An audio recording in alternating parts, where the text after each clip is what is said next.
Hello, legends, and welcome to Blunt Force Healing Podcast, episode 229. Today is that stormy day. Well, I can't say in the middle. I'm actually ending that stormy day, and I conquered it.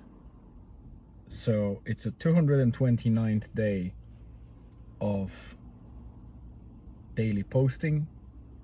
Successful daily posting without any slippage, as well as I keep managing my commitment that I did a couple of days ago, where the podcast is, well, not the podcast, the actual blog post is being written and published before 8 p.m.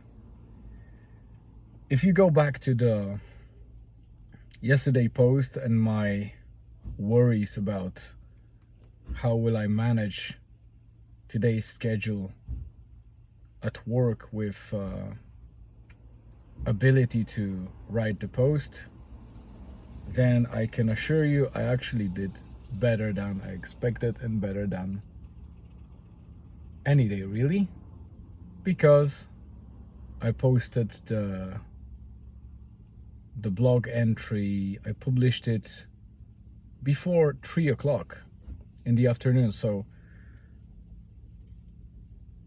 it's satisfying. I'm happy that I did it, and this podcast episode is the last thing I need to do today, and unfortunately it's already 5 minutes to 11 p.m. So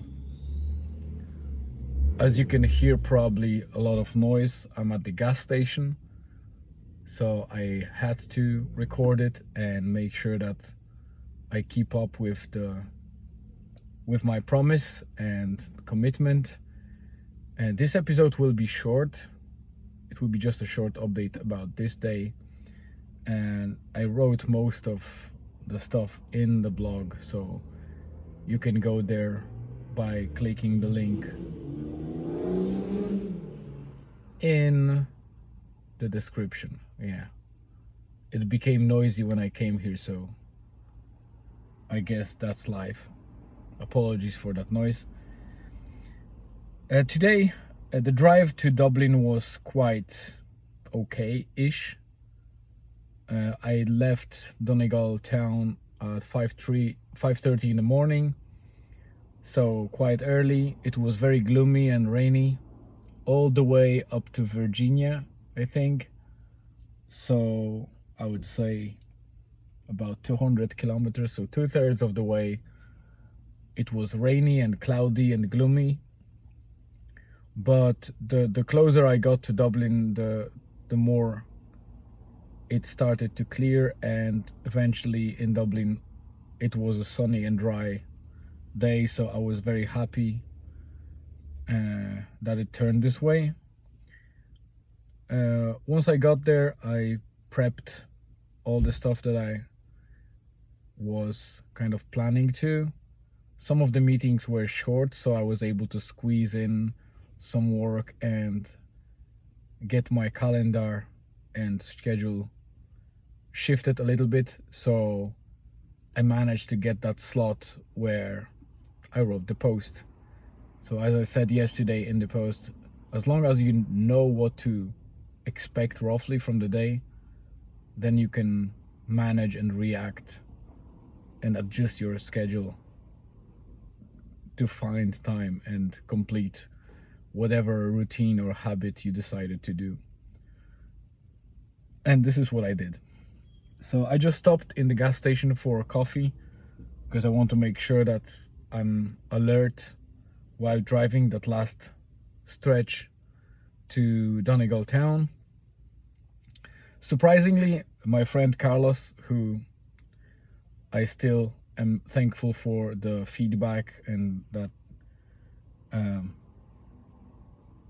gave me that third person perspective on what I was doing for first 199 days on my podcast, and I changed that to that freestyle chat on the episode 200.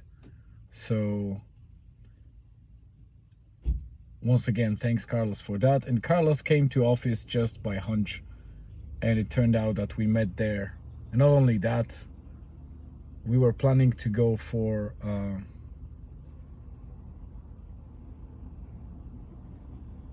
an event with the company. So the company organized the event in a place where they have like the track for go-karts, and they organize the time trials and kind of championships. So this is what we did as a company. But not only Carlos joined us on that, but in the middle of the day, like when there was lunchtime, he asked me if I want to go for a run. And for some reason I didn't take my spare shorts and socks and other stuff from the backpack. So I had the spare clothes to change them after the run. So I joined him and did another 5K today, after 5K done with my wife yesterday. So it's another benefit that I was able to squeeze in during the day. And obviously, on top of that, we went for karting, which was a great fun. Obviously I didn't win, but my goal was not to be the last from all the 20 people, and I think I managed that well. I was probably closer to the middle. I don't know what my place was because I didn't get anything that would show me my result, but I'm hoping to get something via email. If not, no loss here. I still know roughly that I wasn't last. I was doing quite good at the beginning, but eventually other people were more competitive and definitely were better and on the side of winning. So it was nice to watch them, friends of mine, challenging themselves and competing on that level. It was cool. After that, straight away I left for Donegal, and here I am. I'm in Cavan at the moment, which is the probably last bigger town before Enniskillen in Northern Ireland. So I'll be leaving now to get back steady and safe to my family there and get a good night's sleep before tomorrow. So stay tuned for tomorrow. Thank you very much for listening to this podcast and reading the blog, whoever reads it, and I'll talk to you tomorrow.